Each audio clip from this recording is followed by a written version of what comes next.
بسم اللہ الرحمن الرحیم۔ السلام علیکم۔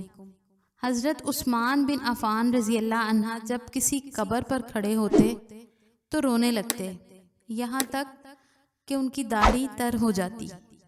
ان سے پوچھا گیا کہ آپ جنت اور جہنم کا ذکر کرتے ہیں تو نہیں روتے، اور قبر کو دیکھ کر روتے ہیں؟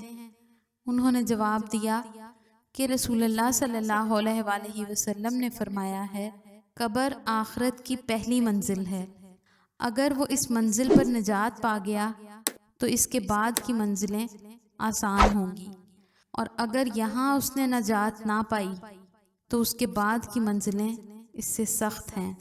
اور کہنے لگے، رسول اللہ صلی اللہ علیہ وآلہ وسلم نے فرمایا، میں نے قبر سے زیادہ ہولناک کوئی چیز نہیں دیکھی۔ یہ سنن ابن ماجہ کی حدیث نمبر 4267 ہے۔ ویڈیو پسند آئے تو اس کو لائک اور شیئر ضرور کریں، اور ہمارے چینل اسلامک پورٹل کو ضرور سبسکرائب کریں۔